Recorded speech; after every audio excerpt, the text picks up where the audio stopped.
Mwiriho neza nshuti mwese muduteze amatwi, ni Edi Rwema ubasuhuza kandi mbaha ikaze mu makuru yacu y'aka kanya. Umuryango w'umunyarwanda Emmanuel Abayisenga wishe umupadiri Olivier Mer ndetse akaba yaragerageje no gutwika katedrali yo mu mujyi wa Nantes mu Bufaransa, wihanganishije umuryango wa nyakwigendera. Hanyuma rero kandi noneho hari gutwika katedrali no kwica umuntu, ibyo bintu njyewe ni nk'icyo nakwita yuko amazi nyine yari yarenze inkombe. Uyu ni Joseph Murasampongo, se wabo wa Emmanuel Abayisenga, atuye mu gihugu cy'Ububiligi. Perezida wa Afrika y'Epfo Cyril Ramaphosa avuga ko yagerageje kwirinda ruswa igihe yari vice perezida ku butegetsi bwa Perezida Jacob Zuma. Ikinyamakuru The Washington Post gitangaza ko abahanga mu by'ubuvuzi n'abashakashatsi barenga 175 bandikiye Perezida Joe Biden wa Leta Zunze Ubumwe za Amerika bamusaba kongera ingufu mu ngamba zo gutanga inkingo za COVID-19 ku rwego rw'isi. Ayo makuru n'ayandi ni mukanya, ni mujye kure y'amaradiyo yanyu. Amakuru yacu reka tuyahere ku makuru avugwa hirya no hino ku isi. Perezida wa Afrika y'Epfo Cyril Ramaphosa aratangaza ko yagerageje kwirinda ruswa igihe yari vice perezida ku butegetsi bwa Jacob Zuma. Ni inkuru twateguriwe na Fidel Niyongabo. Yabishikirije igihe yarenguka uno musi wa gatatu imbere y'urwego rujejwe amatohoza kubijanye na ruswa. Yamenyesheje ko yagumye mu mabanga yiwe y'icegera ca perezida kugira agwane urugamba aho gutanga ibihoho muri ayo mabanga. Ni mu gihe ivyagirizo bikomeye vya ruswa ku ntwaro y'uwo yasubiriye Jacob Zuma vyariko bija habona. Ramaphosa yabaye icegera ca perezida Zuma kuva mu kwezi kwa gatanu mu mwaka wa 2014 gushika mu kwezi kwa kabiri mu mwaka wa 2018. Yagize kugwanya ruswa ikintu ca mbere nyamukuru ku ntwaro yiwe. Ivyo naho imigambi itavuga rumwe na leta yamunebaguye mu kuvuga ko atakoze ibihagije kugira ahagarike ruswa yari yimonogoje igihe yari cegera ca perezida. Tangaje ko atatanze ibihoho ico gihe mu ntumbero yo guhangana na ruswa ari muri leta. Amenyesha ko atankeka ko iyo ari yo nzira yari ikenewe muri iyo ntumbero. Jacob Zuma yarahakanye ko ruswa cyari kibazo gikomeye igihe yari perezida. Avuga ko amatohoza ari karaba kuri we afatiye ku mpamvu za politiki ari naco gituma yanse gukorana neza n'urwego rujejwe ayo matohoza. Ikinyamakuru The Washington Post kiratangaza ko abahanga mu by'ubuvuzi n'abashakashatsi barenga 175 bandikiye Perezida Joe Biden wa Leta Zunze Ubumwe za Amerika bamusaba kongera ingufu mu ngamba zo gutanga inkingo za COVID-19 ku rwego rw'isi. Bavuga ko byafasha kugabanya ikwirakwira ry'ubwoko bw'indwara bwandura cyane bukomeje kugenda bugaragara. Ni inkuru twateguriwe na Geoffrey Mutagoma. Ikinyamakuru The Washington Post kiratangaza ko abahanga mu by'ubuvuzi n'abashakashatsi barenga 175 bandikiye Perezida Joe Biden wa Leta Zunze Ubumwe za Amerika bamusaba kongera ingufu mu ngamba zo gutanga inkingo za COVID-19 ku rwego rw'isi. Baravuga ko byafasha kugabanya ikwirakwira ry'ubwoko bw'indwara bwandura cyane bukomeje kugenda bugaragara. Abasinye kuri iyi baruwa basabye Perezida Biden ko mu minsi 30 yatangaza gahunda ngari yo gukora inkingo ku rwego rw'isi. Bavuze ko ubwo ari bwo buryo bwonyine bwo guhagarika iki cyorezo no kurinda ibyagezweho muri iki gihe no kubaka ibikorwa remezo byo gukora inkingo mu gihe kizaza. Ikinyamakuru The Washington Post cyandika kandi ko hari urundi rwandiko bandikiye perezida bavuga ko Leta Zunze Ubumwe za Amerika ibitse inkingo zirenga miliyoni 55 zo mu bwoko bwa mRNA mu gihe abaturage barerwa muri za miliyoni muri Afrika, Amerika y'Epfo na Aziya batarakingirwa kandi bugarijwe na COVID-19 yo mu bwoko bwa Delta ikomeje kuzahaza isi. Geoffrey Mutagoma, komeza kandi utugezaho iyi nkuru ijyanye nuko abategetsi bo mu muryango w'ubumwe bw'Uburayi babwiye abanyamakuru kuri uyu wa kabiri ko bitumvikana ukuntu igihugu icyo ari cyo cyose cyo muri uwo muryango cyakomeza gucyura ku gahato abaturage b'Abanyaafghanistan mu gihe intambara ikomeje muri icyo gihugu. Abategetsi bo mu muryango w'ubumwe bw'Uburayi babwiye abanyamakuru kuri uyu wa kabiri ko bitumvikana ukuntu igihugu icyo ari cyo cyose cyo muri uwo muryango cyakomeza gucyura ku gahato abaturage b'Abanyaafghanistan mu gihe intambara ikomeje muri icyo gihugu. Abatalibani baragenda bigarurira ibice binini nyuma y'aho ingabo za Amerika n'iza OTAN ziviriye muri Afghanistan. Ariko umuryango w'ubumwe bw'Uburayi uravuga ko icyo kibazo kiri mu maboko y'ibihugu biwugize ubwabyo. Ibyo biratera urujijo kugomba kugira ijambo rya nyuma kuri icyo kibazo hagati ya Komisiyo y'ibihugu by'Uburayi cyangwa ibihugu bwabyo. Ibihugu bitandatu byanditse urwandiko bihuriyeho rugenewe Komisiyo y'ibihugu by'Uburayi byamagana gushaka guhagarika icyugo ku gahato ry'abimukira b'Abanyafghanistan. Ubwo rwandiko rwavugaga ko kubihagarika byatuma abandi benshi bava muri icyo gihugu bagana ku mugabane w'Uburayi. Ubudage, Autrichia, Denmark, Bubirigi, Ubuholandi n'Ubugereki basinye kuri urwo rwandiko bavuga ko bashaka gushimangira ko gusubiza Abanyaafghanistan mu gihugu cyabo haba ku bushake cyangwa ku gahato ari igikorwa cya ngombwa. Abanyaafghanistan bagera ku 200,000 bacyuwe ku gahato bakuwe mu Burayi muri uyu mwaka. Abagera ku 1,000 batashye ku bushake ariko 200 bacyuwe ku gahato nk'uko byemezwa n'inzego z'ubuyobozi bw'ubumwe bw'Uburayi. Mu kwezi gushize leta ya Afghanistan yasabye ubumwe bw'Uburayi guhagarika kubacyura ku gahato ivuga ko itabasha kubangikanya kubakira no kurwanya abataliban. Barakoze bagenzi bacu batugejejeho amakuru avugwa hirya no hino ku isi. Tubibutse ko iyi mwumva ari radio Ijwi rya Amerika ivugira i Washington DC mu Kirundi no mu Kinyarwanda.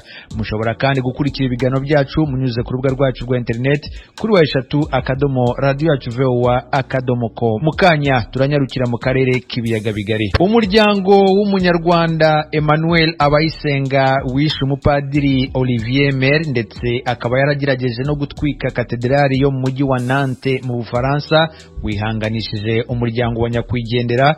Banahakana namwe mu makuru akomeje gusohoka mu bitangazamakuru ko uyu yigeze kuba umusirikare mu cyahoze ari ingabo z'umutwe w'inkotanyi. Bwana Joseph Murasampongo uvuga ko ari se wabo w'Abayisenga yaganiye na mugenzi wacu Venuste Nshimiyimana ukorera i Londres mu Bwongereza. Kubimwerekeye ikintu cya mbere nyine ngaya nuko mu byagiye bisohoka mu binyamakuru muri kiriya kinyamakuru nka La Croix no mu kinyamakuru mu Le Figaro bavuga yuko ngo yabaye kadogo afasoda DFPA.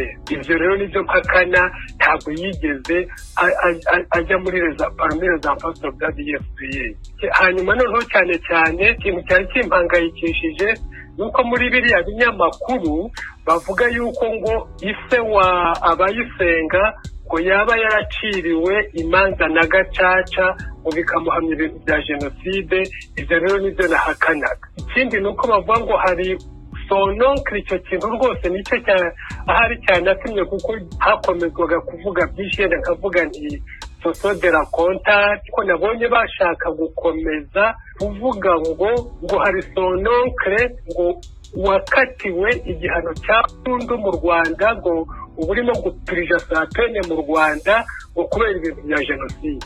Mugahamya ko nguwo atigeze abaho. Aho ngaho ntabwo yigeze abaho kuko nyine ntuza muri iyo communique, nicyo gituma muri communique nyine mvuga les oncles paternels, nkavuga amazina yabo, nkavuga naho bari ubu ngubu.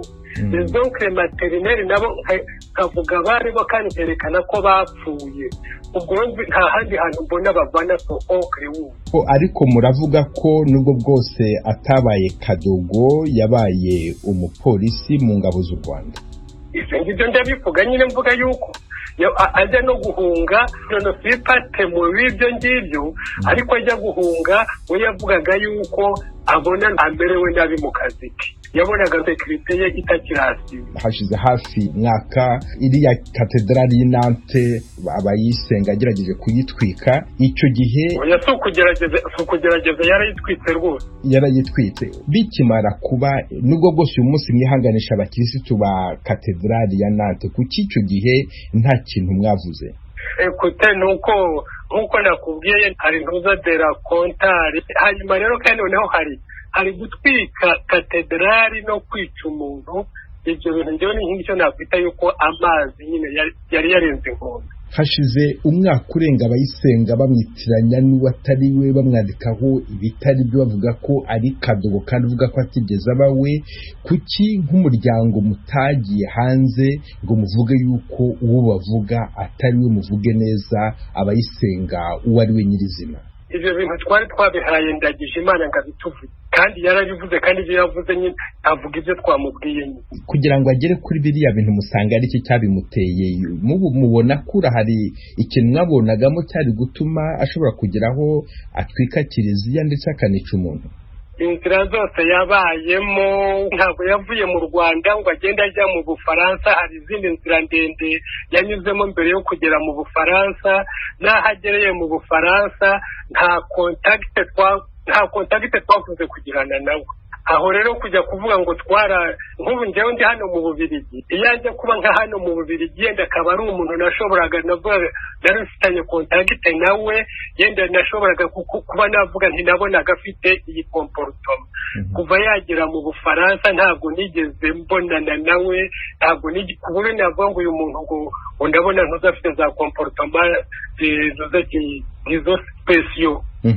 Nk'umubyeyi akibana gutwika kiliziya, ntabwo wumvise ikintu kikujemo ngo ugire utereka mpamagare mwishywa wanjye mubaze icyabimuteye? Ntabwo nigeze mvugana nawe. Nicyo nakubazaga, ntabwo wigeze ubyifuza? Ntabwo nigeze mvugana nawe. Nk'umuryango ntabwo mwagiye hamwe ngo mwicare mwibaze muti tumuhane gute tumugarure mu nzira? Erega urabona nyine icyo bita umuryango mu Rwanda, iya la famille directe, iya la famille élargie. Umuryango we rero mu Rwanda uko bameze, afite n'abavandimwe bandi benshi, ariko nta kontakite mfitanye nabo. Umuryango we ndavuga ntuza frere sese, nta kontakite mfitanye nabo kuvuga ngo twaganira ku by'abayisenga ngo twe twavangira ibintu bimeze gutya bimeze gutya. Nk'uhagarariye umuryango, urifuza ko abayisenga yazarenganurwa n'ubucamanza bw'Ubufaransa? Yifuza gusa ntabwo ari byo twifuza, ahubwo nibyo twizeye yuko ubucamanza bwaho buzakora akazi kabwo, bo bazakurikiza amategeko uko amategeko ameze, nuko babona rokayi imeze. Nicyo kintu nyine twizera, twagombye no kurekaho abantu, aho kugira ngo n'abantu bakomeze bajye muri za speculation, ahubwo bari bakwiye kureka nyine ubucamanza nyine bukakomeza bugakurikira iyo kazi. Joseph Murasampongo, ndabashimiye cyane kubw'aka kanya muhaye Ijwi ry'Amerika. Nawe ndagushimiye. Koperative Kotraru y'abafite ubumuga ikora akazi ko kwambutsa imizigo ku mupaka wa Gisenyi Goma ivuga ko akazi kayo gasa nk'akahagaze kubera ko igihugu cya Repubulika Iharanira Demokarasi ya Kongo cyayangiye kwambutsa ibicuruzwa by'ingenzi byavaga mu Rwanda kuva icyorezo cya virusi ya corona kigeze mu karere. Hagati aho Minisiteri y'Ubucuruzi n'Inganda mu Rwanda Minicom itangaza ko iki kibazo giye kugira icyo igikoraho kandi ko kizakemuka vuba. Ni inkuru twateguriwe n'umunyamakuru w'Ijwi ry'Amerika Jean Baptiste Ndabananiye. Evariste Habarurema, perezida wungirije wa Kotraru, arasobanura uko ikibazo giteye.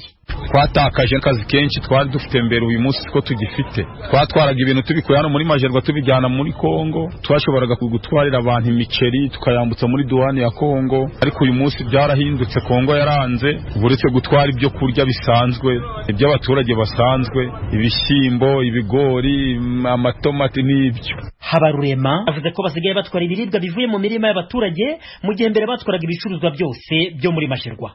Yongeraho ko kuri ubu nta munyamuryango winjiza amafaranga arenze 2,000 ku munsi. Si Habarurema wenyine ugaragaza ko akazi kabo kapfapfanye. Aba baravuga ko babonaga amafaranga y'u Rwanda atari munsi y'4,000 ku ituri imwe y'umuzigo, ariko kubu byabatwara nk'icyumweru kugira ngo babe bakoreye ayo babonaga ku ituri imwe.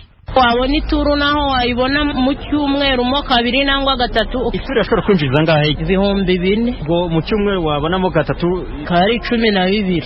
Ndakubwiza ukuri mu cyumweru nta kintu umuntu ari kubonamo na 5 uri kubona. Uje ukabona 1,000 neje ukagaruka ukakibona 5, wenda mu cyumweru wabibona. Ibi bikamyo n'ibyo byataye amagare ni akazi kacu. Iyi modoka ari kureba ubwo imizigo igiye gutwara ni ya indi twapakiraga twabonaga 5,000. Ayo niyo make. Ni twese amafaranga uyu yabonye niyo nabonaga. Je navuga ko ni inyungu ya 500. Nasanga nakoreye ubusa. Ubwo akagusigeramo amafaranga 2,000, ya 2,000 ubufite umusunitsi n'iri gare ryawe. Kandi inyungu ndayo. Uyu munyamuryango wa Kotraru arasobanura ko ayo mafaranga babona nayo batayacyura yose, ko hari ubwo bayategesha yose bataha bagacyura ubusa mu rugo, ndetse ko hari nubwo aheruka kurara ntacyo akojeje ku munwa. Bamugaye nta kwideparasa tugira, icyo gihumbura kibona ukagitegesha ugataha, wagera mu rugo ukabura icyo uhereza abana. ndetse waje hano ntugire icyo ubona ntiwaburara naraburaye. Atangira ashimangira ko akazi kabo kangiritse kubera kutemererwa gutwara ibicuruzwa byose, kuko yemeza ko kari gashingiye ahanini ku gutwara ibiribwa byo muri Majerwa. Zari Batunzi, perezida wa Kotraru, asaba leta kwinjira muri iki kibazo kigakemuka. cyane biriya byo kujya nibyo twatwaraga cyane muri Kongo nk'umuceri, ifarini, bakidufashe tutwongize dutwara iyo miceri. Twagarutse dusanga byarahindutse, tuticyemerewe gutwara iyo miceri n'amavuta n'ifarini. Ubu ibyo mushobora gukura muri Majerwa noneho mwemerewe ni ibihe? Turatwara ibikoresho bijyanye n'isuku. James Tayebwa ashinzwe politiki y'ubucuruzi bwambukiranya umupaka muri Minicom, avuga ko bazaganira n'impande zose zirebwa n'iki kibazo. Kuvuga ngo bambutsa ibicuruzwa by'umukiriya, ariko n'umukiriya aba afite izindi alternative bashobora gukoresha kugira ngo ibicuruzwa bye byambuke. Icyo tuzakora nka minisiteri ni ukuganira n'izo mpande zombi, tukumva ikibazo kugeza ubu bafite, ndetse tukazaganira no ku ruhande rwa Kongo tumaze gusesengura neza ikibazo bafite kugeza ubu ngubu. Ariko nk'abambutsa ibyo bintu icyo kibazo bari batarakigaragaza. Iryo jambo ry'icyongereza alternative mu kugenekereza mu kinyarwanda twavuga ko ari andi mahitamo cyangwa ubundi buryo. Tayebwa yavugaga ko abakiriya ba Kotraru baba bafite andi mahitamo cyangwa ubundi buryo bwo kwambutsa imizigo yabo, cyane cyane ko ubu imizigo yabo yambutswa n'imodoka z'imizigo. Niyo mpamvu Tayebwa avuze ko mu bo bateganya kuganira nabo hari